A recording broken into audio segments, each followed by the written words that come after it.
સુસ્વાગતમ મિત્રો. ગણિતના અભ્યાસમાં આજે આપણે વાસ્તવિક સંખ્યાઓની દુનિયામાં ડોક્યુ કરવાના છીએ અને વાસ્તવિક સંખ્યાઓ હેઠળ કઈ કઈ સંખ્યાઓનો સમાવેશ થાય છે તેનો અભ્યાસ કરવાના છીએ.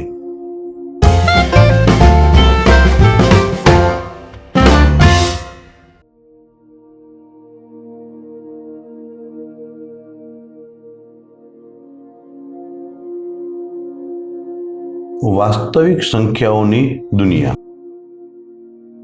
The world of real numbers.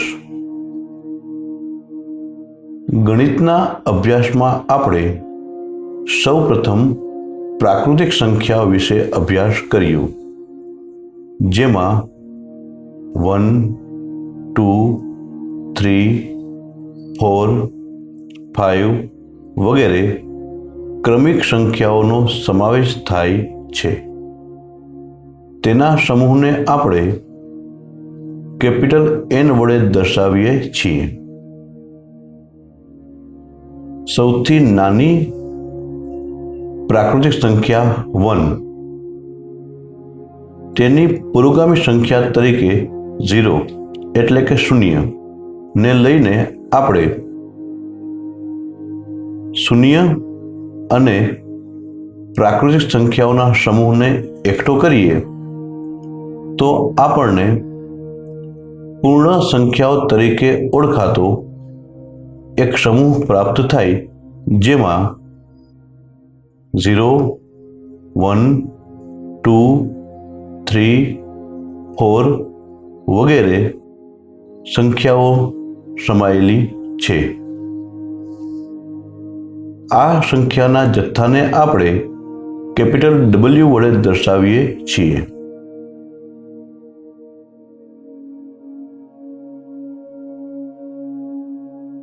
ધન પૂર્ણાંકો 1, 2, 3 વગેરેની વિરોધી સંખ્યા તરીકે આપણે ઋણ પૂર્ણાંકોને વ્યાખ્યાયિત કરી શકીએ. અને જો આપણે પૂર્ણ સંખ્યાઓને અને ઋણ પૂર્ણાંકોને એકઠા કરીએ તો આપણને પૂર્ણાંકો પ્રાપ્ત થાય, જેમાં વચ્ચે 0, જમણી તરફ 1, 2 and so on, ડાબી તરફ -1, -2 and so on વગેરે સંખ્યાઓનો સમાવેશ થાય. પૂર્ણાંકોના સમૂહને આપણે કેપિટલ Z વડે દર્શાવીએ છીએ. આ પૂર્ણાંકો ઉપરાંત 22/7 જેવા શાંત અથવા અનંત આવૃત દશાંશ અભિવ્યક્તિ ધરાવતા અપૂર્ણાંકો ને આપણે પૂર્ણાંકો સાથે સમાવિષ્ટ કરીએ તો આપણે સમય સંખ્યાઓ તરીકે ઓળખાતી સંખ્યાઓ પ્રાપ્ત થાય. સમય સંખ્યાની વ્યાખ્યા અનુસાર આવી સંખ્યાઓ P/Q સ્વરૂપે દર્શાવી શકાય. તેના જથ્થાને આપણે કેપિટલ Q વડે દર્શાવીએ છીએ. સમય સંખ્યાઓ ઉપરાંત પાઈ વગેરે જેવી અનંત અને અનાવૃત દશાંશ અભિવ્યક્તિ ધરાવતી સંખ્યાઓ પણ જોવા મળે છે, જેને આપણે અસમય સંખ્યાઓ તરીકે ઓળખીએ છીએ. સમય સંખ્યાઓની વિરુદ્ધ અસમય સંખ્યાઓને P/Q સ્વરૂપે દર્શાવી શકાય નહીં. આવી સંખ્યાઓને આપણે કેપિટલ T વડે દર્શાવીએ છીએ.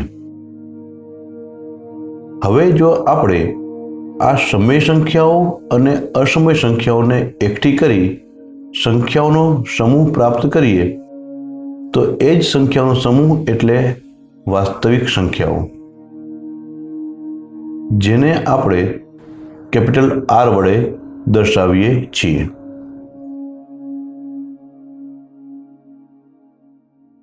આ રીતે વાસ્તવિક સંખ્યાઓ હેઠળ સમય સંખ્યાઓ અને અસમય સંખ્યાઓ